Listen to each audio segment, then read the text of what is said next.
El fútbol y el boxeo no tienen mucha relación, excepto en las comparaciones estadísticas y en la influencia política. ¿Por qué una cosa y por qué la otra? Si miramos el caso de México, lo estadístico pesa y pesa mucho.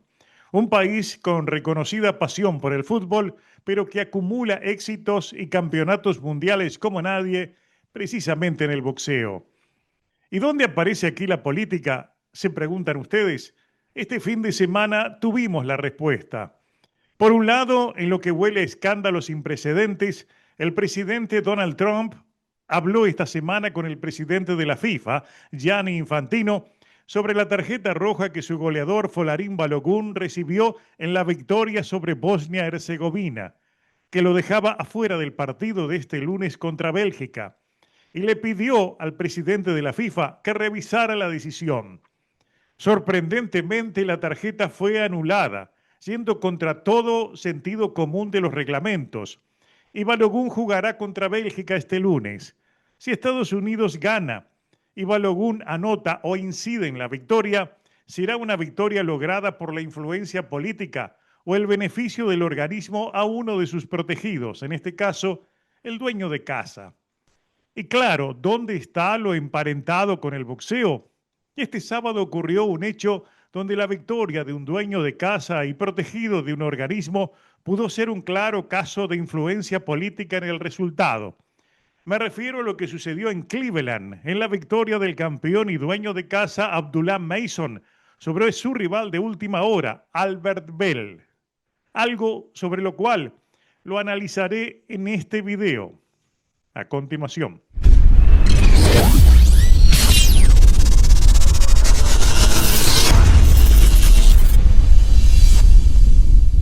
El caso de FIFA, Estados Unidos y Donald Trump puede ser un reflejo de lo que sucede en el boxeo.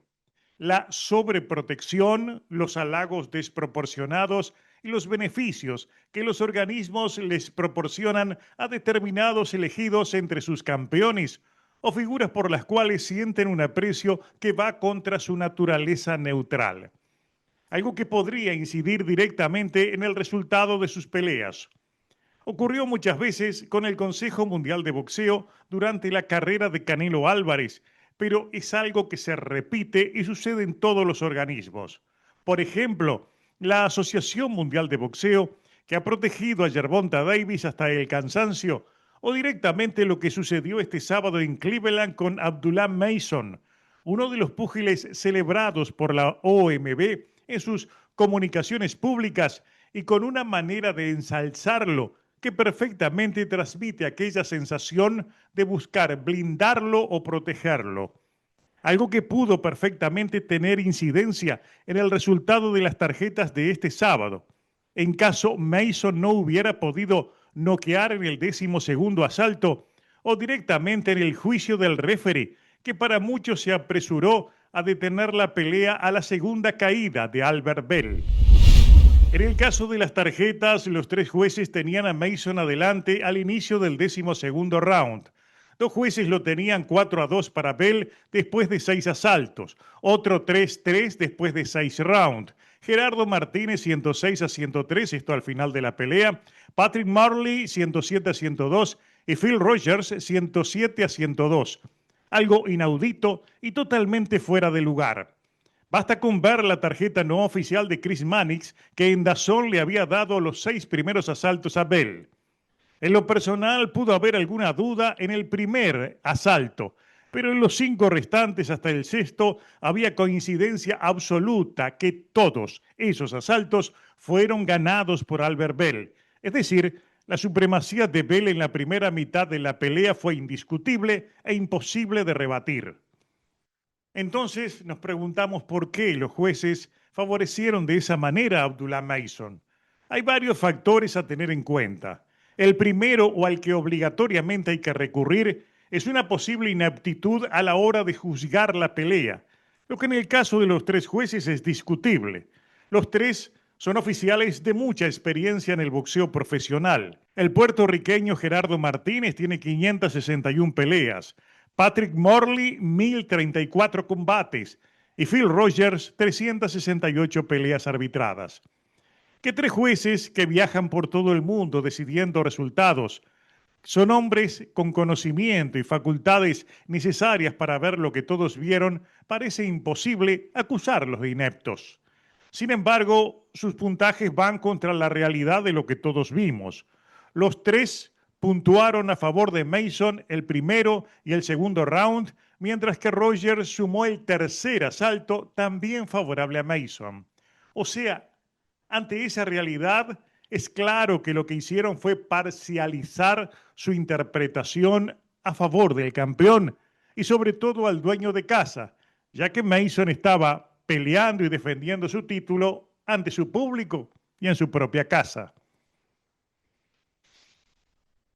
Los factores que pudieron incidir claramente en el resultado de esas tres tarjetas son imposibles de ocultar. Los tienen en la pantalla. Los privilegios del campeón sería el primero, la incidencia de la platea el segundo y el tercer factor el efecto FIFA, o sea, los beneficios al protegido por el organismo de turno, en ese caso la OMB, y el protegido indudablemente Abdullah Mason. Y aclaremos que en esto nadie le apunta a que puedan existir órdenes a los jueces. No. Lo que sí existe es un cúmulo de halagos y homenajes previos que inevitablemente pueden incidir en la mente y en el raciocinio de los jueces al momento de establecer los puntajes de cada round. No hay otra manera de interpretar esos errores de apreciación. Errores emblemáticos que nos obligan a regresar al pasado reciente, como aquella polémica victoria en tarjetas de Óscar Valdés sobre Robson Conceição en 2021. Cuando el juez Stephen Blia otorgó un anómalo 117-110 a Óscar Valdés, del que tuvo que disculparse después mediante carta y reconociendo que en asaltos cerrados se los daba todos al campeón.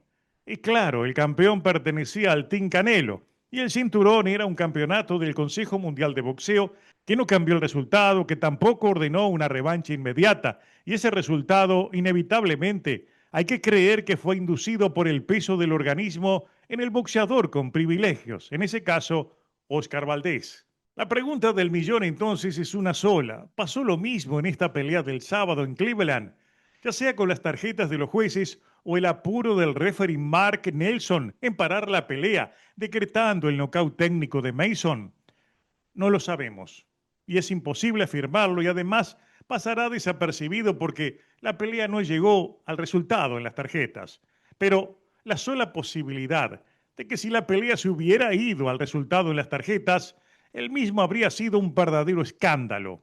Es algo que debería ser un alto llamado de atención a los organismos que manejan sus relaciones públicas, así como sus clasificaciones, basados exclusivamente en un reparto de beneficios entre hijos y entenados.